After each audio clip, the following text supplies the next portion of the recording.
All right, let's dive right into one of the weekend's biggest talking points. Arsenal taking on Aston Villa. Yeah. And you wouldn't believe it, Villa clawed their way back from 2 goals down. Really did. To snatch a tie against title hopefuls Arsenal. So much to break down. Oh, there is. Let's jump in. Yeah, let's get right to it. I mean, it really just highlights the unpredictable nature of this Premier League season. Doesn't it? I mean, on paper, Arsenal should have just walked over Villa. Yeah, they should have. But Villa had other ideas. They did. Arsenal seemed to have it in the bag in those first few minutes, though. They did. All over Villa, with that classic possession-based play we've come to expect from Arteta. Yeah. Stretching the field, using those wingers so effectively. Like clockwork. It's almost like they've got this strategy down to a science. Pulling defenders out of position, creating those little pockets of space, just waiting for an attacker to exploit. Right. And you really saw it in Trossard's performance. Oh, absolutely. He's like a phantom, wasn't he? He was ghosting past defenders, always finding space, delivering these pinpoint crosses. Unbelievable vision. But it wasn't just him. Right. Martinelli, standout performance as well. Oh, yeah. Constant threat on that left flank. Absolutely. And that goal he scored. Yes. Capitalizing on Matty Cash's mistake at the back. Such a good finish. That was Arsenal's tactical prowess on full display. Textbook.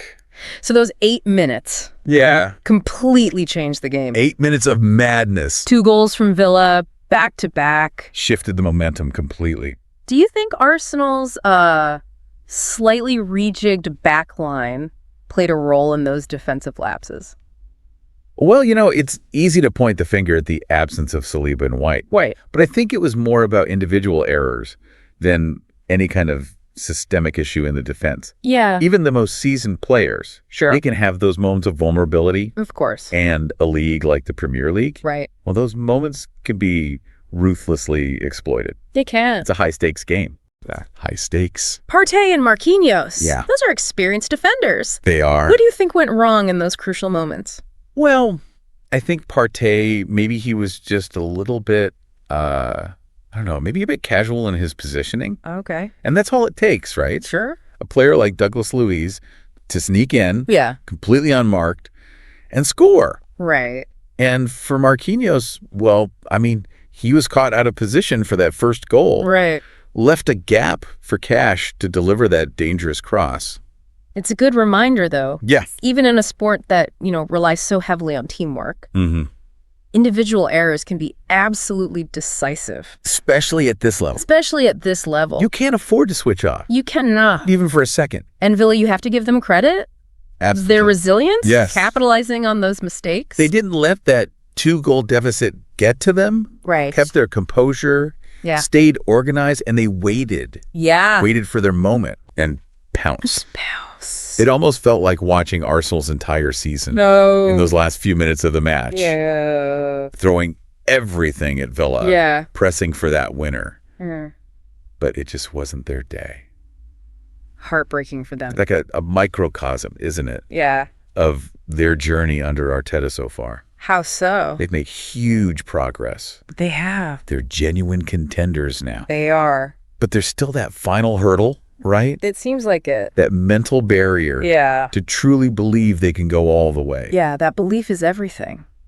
I mean, it's funny how a draw can feel so different for both sides. Yeah. For Arsenal, it's a missed opportunity. Yeah. A setback. Absolutely. But for Villa, it's a statement. It is. They went toe-to-toe with a title contender. On the road, no less. Yeah. And prove they can hang with the big boys. Exactly. It really speaks to the culture Unai Emery has instilled at Villa Park. It does. They're not afraid of anyone. They're not backing down. Not at all. This wasn't just a fluke. No. It's part of a larger trend, isn't it? It is. This upward trajectory we've been seeing. Since Emery took over. It makes you wonder, are we seeing the same story unfold at Villa? Oh. As we saw with Arteta a few years ago at Arsenal. Interesting comparison. I mean, a manager comes in, instills a new philosophy, slowly but surely turns a team into a real contender. I mean, the parallels are definitely there. They are. Both Emery and Arteta, they prioritize the tactical discipline, right? Building from a solid defensive foundation. Yeah. Then unleash those attackers with precision. That's it. And purpose. Arteta's Arsenal, they didn't become title challengers overnight. They didn't, no. It was gradual, wasn't it? Took time. Building that belief, establishing an identity. Exactly. And Emery's Villa, well, they already seem to have that belief. It seems... I mean, they went into this match against Arsenal. Yeah. Missing some key players. They were. McGinn, Torres, Diego Carlos. Yeah. Barkley. Big names. Big names. But they never looked out of place. And really speaks to the depth of their squad. Yeah. And Emery's ability to adapt based on who's available. To get the best out of his players. Exactly. They might not have, the star power of a City or a Liverpool, but they make up for it with their collective spirit. Tactical flexibility. I mean, look at their position in the table. Yeah. Just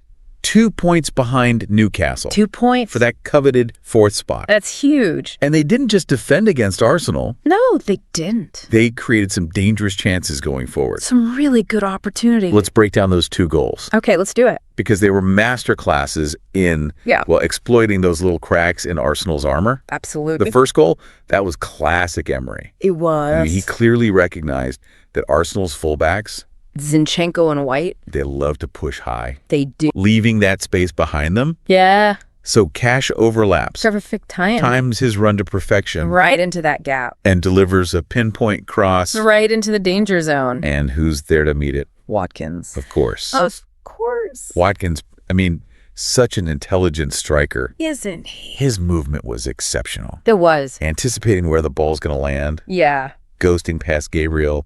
Textbook center forwards goal. Textbook. Absolutely. And then the second goal? Yeah. 8 minutes later. 8 minutes. Same story, isn't it? Pretty much. Backline caught a little high. Villa pounces. That's right. Douglas Luiz arriving late in the box. Unmarked. Unmarked. Completely unmarked. Partey out of position. Yeah. White ball watching. All it takes? Luiz makes no mistake. Nope. And suddenly, the game is level. Wow. You can't help but admire Emery's tactical awareness. No, you can't. He's like a chess grandmaster. He is. Thinking a few moves ahead, identifying those weaknesses. Yeah. Setting his team up to exploit them. Brilliant manager. So we've analyzed the tactics. Right. But what about the broader implications of this result? Well, let's see. For Arsenal, yeah, this draw feels like a real blow to their title aspirations. It's definitely a setback. 2 crucial points dropped. Yeah. The pressure is on now, isn't it? It is. To bounce back. Sure. The margin for error in this title race. Tiny. Tiny. Every dropped point feels huge. It does. Feels like a missed opportunity. Especially with Liverpool winning their match. Oh, yeah. The momentum seems to be shifting, doesn't it? Feels that. Towards Anfield. It does. It feels like Liverpool are finding their form. At just the right time. At the right time. They are.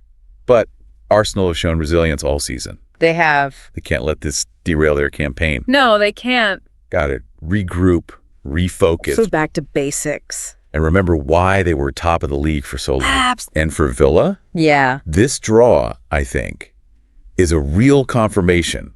Of what? Of their arrival. A genuine European contender. I think it is. The huge confidence boost. For sure. Puts them right in the mix. They're right there. For a top 4 finish. They are. They've got a favorable run of fixtures coming up. They do. Real opportunity to solidify their position. Absolutely. Amazing to think how far they've come under Emery. It is. This time last year, they were battling relegation. They were. Now they're dreaming of Champions League nights. That's the Premier League for you. It is. It's a testament, isn't it? To what? To good management. Okay. A clear vision. Yeah. And a team united in its belief. United. They've still got work to do. They do. But this Villa team, they're on the up. They are. Playing with a swagger, a confidence. They're a joy to watch. They really are. This match was a great example of why the Premier League is the most exciting league in the world. It is. Yeah. You have title hopefuls like Arsenal being held to a draw by a team that was fighting relegation last season. Unbelievable. It's a reminder that anyone can beat anyone. On their day. On their day. That's the beauty of it. It makes it so unpredictable. And captivating. So we've discussed the tactics, the individual performances, the broader implications. For both teams. For both teams. Yes. What stood out to you the most from this encounter? That's a tough one. Was it Arsenal's early dominance? I mean, that was impressive. Villa's incredible comeback. Oh, that was something else. The individual brilliance of, I don't know. Trossard, Watkins. Yeah, Trossard, Watkins. So many great performances. How many? Honestly, for me, it was Villa's unwavering belief. Okay. Even when they were 2 goals down, they never gave up. They kept fighting, and they were rewarded for that resilience. It's a reminder, isn't it, that in football, just like in life, it's not about how you start. It's about how you finish. That's a great point. It is. This match wasn't just about the result. No. It was about the spirit. The determination.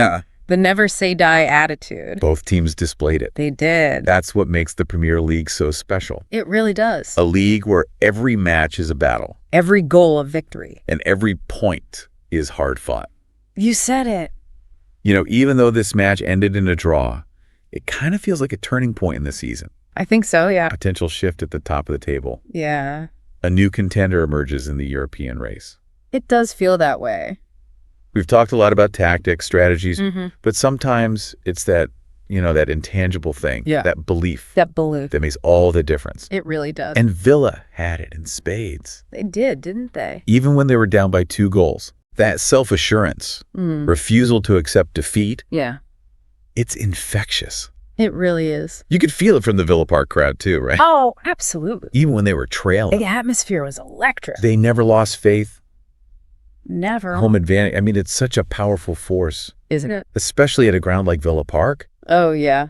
Those fans, they were like a 12th man. They were. Urging their team forward. Yeah. That wall of sound. Had to be intimidating for Arsenal. Yeah. No coincidence that Villa's resurgence has coincided with, you know, their return to playing in front of packed crowds. Right. Passionate home support. Makes a difference. We've seen it at other grounds this season too. Yeah, where? Anfield. Of course. Liverpool, drawing energy from that cup, and amazing atmosphere. St. James's Park. Oh, yeah. Newcastle, they've built a fortress up there. It's that connection, isn't it? A queen. Players and supporters. Yeah. Elevates the entire team's performance. Feeding off that collective energy. Yeah. That shared passion, that sense of belonging. And when it clicks. Yeah. It's something special. It really is. Magical, almost. Speaking of special. Yeah. Some of the individual performances in this match. Oh, yeah. Let's talk about those. Coutinho, coming off the bench for Villa. Yeah. Seemed to inject a bit of magic. He did, didn't he? Into their attack. Coutinho, he's a player who can just unlock a defense. With a single pass. A moment of brilliance. And Villa needed that spark, didn't they? Break down Arsenal's resistance. Yeah. They did. And then you have Watkins. Oh, Watkins. What a player. Constant threat up front. His movement, his work rate. Finishing. Clinical. He's a complete package. He really is. Yeah. Can't forget the entire Villa backline. No. They stood strong. They did. Against Arsenal's pressure, especially in those dying minutes. Oh, disciplined. Organized, determined. They weathered the storm. They did. Testament to their defensive effort. And the organization Emery has instilled. Absolutely. So as we wrap up this deep dive into this Arsenal-Villa clash, what are your, I don't know, your key takeaways? Key takeaways? Well, I think it's just a reminder. Of what? That the Premier League, it's a marathon, not a sprint. Arsenal stumbled. They did. But they're still in this race. Oh, absolutely. Liverpool finding their rhythm. They are. Villa emerging as a real force. They are. And who knows what other contenders are lurking out there. It's going to be an exciting finish. The season's far from over. Not by a long shot. Expect plenty more twists and turns. Yeah. And that's what makes it so captivating, right? That unpredictability. That constant ebb and flow. The Premier League, there's nothing like it. So to all our listeners out there, keep your eyes peeled. For what? The next surprise result. The next upset. The next moment of brilliance. Because in this league, anything is possible. Absolutely. And on that note, that's a wrap for today's deep dive. Great discussion. We'll be back soon. Looking forward to it. To break down another Premier League match. Can't wait. Until then, keep exploring, keep learning, and keep that passion for the beautiful game alive.